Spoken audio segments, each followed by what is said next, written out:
ملګرو نن به ته داسې طریقه ښایم چې په هغې باندې تاسو کله تصویر لیږئ نو هغه تصویر چې کوم په واتساپ باندې تاسو لیږل غواړئ او هغه کوالټي خرابه نه کړي. ته وایې چې دا د ما دغه تصویر دی دا زه لیږم دې ملګري ته په دې کې زه ایډیټینګ کوم خو چې دا کوالټي خرابه نه کړي. نو اوریجنل کوالټي کې لیږل چې کومه طریقه ده نو په دې ویډیو به تاسو زه هغه ښایم ډېر په اسانه طریقه باندې. السلام علیکم ملګرو، زه محمد جوادي.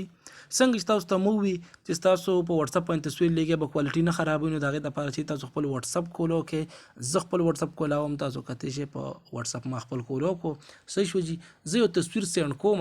تصویر سینډ کول دپاره چې دلته کې به زه راشم صحیح شو جي په ډاکومنټس باندې په دې باندې به کلیک کوم. دا چې کوم دا وړاونته کې چې کوم دي د ډاکومنټس دا نښه ده په دې لینک باندې به زه کلیک کوم. دلته به راشم ډاکومنټس ته ګیلري مونږ چې کوم دی بای ډیفالټ چې دی دې باندې کلیک کوو نو موږ په ګیلري کلیک کوو صحیح شو جي. خو دلته به زه په ګیلري نه کلیک کوم، دلته به زه په ډاکومنټس باندې کلیک کوم ځکه چې په ډاکومنټس باندې کوم فایل چې دی دا موږ د یو فایل په تر لیږو دا به پکچر خو د فایل فارمیټ کې به لیږو هغه ته به چې څونه ام بي کې ستا تصویر تاسو په دې په خپله تجربه وکړئ چې خپل تصویر چې دی هغه وګورئ چې څونه ام بي کې دی او سینډ کې تاسو ته به هغه چې کوم کس ډاونلوډ کوي نو هغه به هم په هغه کوالټۍ کې یو ذره بره فرق په پکې نه راځي صحیح شو جي. په دې ما کلیک دلته کې چې تاسو خپل تصویر سرچ کولی شئ.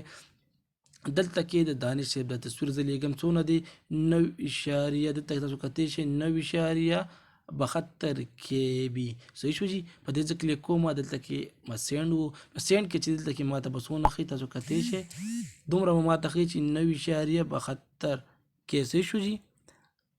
دلته کې ماته ښي 72 چې کوم دی 9.7 صحیح شو جي. دا شو 9.72 KB څونه چې دی هلته ډاونلوډ کې هلته کې هم تاسو کتی شئ صحیح شو جي. دا 2 ډیجټ والا دی ځکه چې دی نه دی هغه 2 کټ شوله صحیح شوله هلته که چې کوم دی پوره کې ښي دلته کې ځکه په دې کې ښي څنګه چې تاسو دا چاته سینډ کې او هغه هلته کې دا سیو کوي په دې زه کلیک کوم صحیح شو جي. دلته کې چې کوم دی په دې زه کلیک کوم دلته کې دا راغی صحیح شوه 9.7 کې راغی صحیح شو. زه په دې باندې چې دی دا زه ډاونلوډ کوم په هغه کوالټۍ کې به دا تصویر ماته ښایي صحیح شو جي. د هغه تصویر دی چې کومه کوالټۍ کې ما ډاونلوډ کړو ماته په هغې کې راغی. نو په دې طریقې سره چې کوم تاسو کولی شئ ځکه چې د تصویر کوالټي ډېره کمزورې ده او ډېره بېکاره ځکه چې ما د ګوګل نه ډاونلوډ کړی دی نو د دې دپاره چې کوم دی تاسو خپل اوریجنل تصویر چې کوم ستاسو دی هغه وګورئ تجربه پرې وکړه انشاءالله تعالی به ستاسو دغه مسله به چې کوم دی په دې ویډیو کې په دې طریقه باندې حل شي. ملګرو که دا ویډیو ستاسو خوښه شوي دا ویډیو ته لایک کړئ نور ملګرو ته زه هم شیر